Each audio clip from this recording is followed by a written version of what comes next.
যার দৃষ্টিভঙ্গি সুন্দর তার কাছে সব কিছুই সুন্দর। অর্থাৎ তুমি যদি সব কিছুতে সুন্দর দেখতে শিখে যাও, যদি হাজার খারাপের মধ্যে থাকা একটি ভালোকে নির্বাচন করতে শিখে যাও, তাহলে প্রকৃতিও তোমার কাছে সেই রূপেই ধরা দেবে। নমস্কার, আমি সুদেষ্ণা। লুমিয়া লাইফে তোমাদের প্রত্যেককে স্বাগত জানাই। স্বপ্ন দেখো, স্বপ্ন দেখাও, আর স্বপ্নকে বাস্তবায়িত করো। আজকের এই গল্পটি প্রথম থেকে শেষ পর্যন্ত একটু মনোযোগ সহকারে শুনবে। আশা করি এই গল্পটি তোমাদের লাইফ চেঞ্জ করে দেবে। একটি গ্রামে একজন ব্যক্তি ছিলেন। তিনি অর্থনৈতিক দিক থেকে বেশ সচ্ছল ছিলেন। একদিন তিনি চাইলেন গ্রাম থেকে তিনি শহরে শিফট করবেন। শহরে জমি কিনলেন। পাকাপাকিভাবে শিফট হওয়ার আগে তিনি শহরটি ঘুরে দেখতে চাইলেন। তিনি গেলেন শহরে, তার এলাকাটি ঘুরে দেখলেন এবং সেই এলাকাতেই একটি চায়ের দোকানে তিনি ঢুকলেন।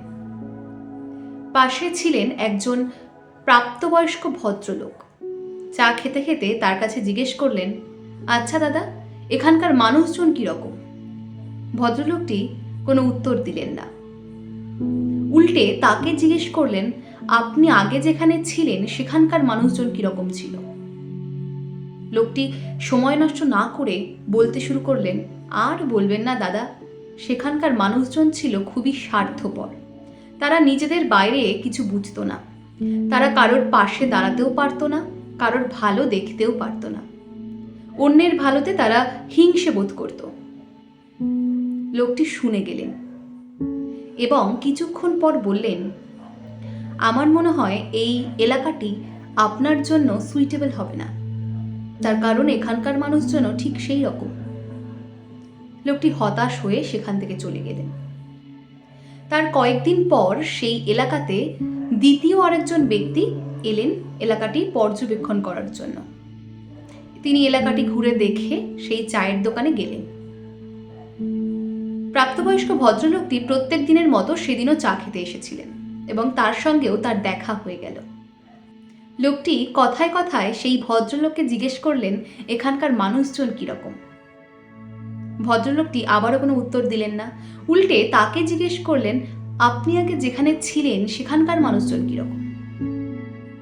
লোকটি হাসতে হাসতে বললেন, সেখানকার মানুষজন ছিল সহজ সরল প্রকৃতির। প্রত্যেকেই প্রত্যেকের পাশে দাঁড়াতো। সবাই মিলেমিশেই সেখানে একসঙ্গে থাকতো। সব থেকে বড় কথা, সেখানকার প্রত্যেকের মনে সেই এলাকাই ছিল সব থেকে সুন্দর। লোকটি উত্তরে বলল, এখানকার মানুষজনও ঠিক সেই রকম।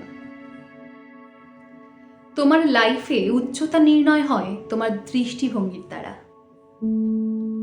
তুমি যেই দৃষ্টিভঙ্গিতে তোমার চারপাশের মানুষজন, তোমার পারিপার্শ্বিক সমাজকে দেখবে, প্রকৃতিও সেই দৃষ্টিভঙ্গিতেই, সেই রূপেই তোমাকে দেখা দেবে। তুমি যদি ইতিবাচক দৃষ্টিভঙ্গিতে তোমার চারপাশের মানুষজন, তোমার পারিপার্শ্বিক সমাজকে দেখো, তাহলে সমস্ত পৃথিবীটাই তোমার কাছে সুন্দর বলে মনে হবে।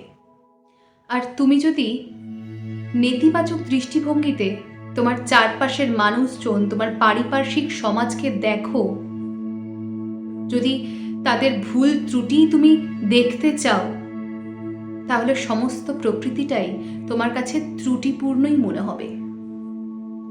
তাই নিজের দৃষ্টিভঙ্গিটাকে সবসময় পজিটিভ রাখার চেষ্টা করো। তার কারণ আমাদের ব্রেন যেইটা চায়, আমরা সব কিছুর মধ্যে সেইটাই খুঁজে পাই। ভিডিওটি যদি ভালো লাগে তাহলে লাইক, কমেন্ট, শেয়ার করে আমার চ্যানেলটি সাবস্ক্রাইব করে পাশে থাকা বেল বাটনটি অবশ্যই প্রেস করে দিও। আবারও বলবো, দৃষ্টিভঙ্গি সুন্দর করো, দেখবে সব কিছুই সুন্দর হয়ে যাবে। আর এই সুন্দরতার মধ্যেই স্বপ্ন দেখো, স্বপ্ন দেখাও, আর স্বপ্নকে বাস্তবায়িত করো। লুমিয়া লাইফ, রেডিয়েট পজিটিভিটি, রিজনেট লাভ।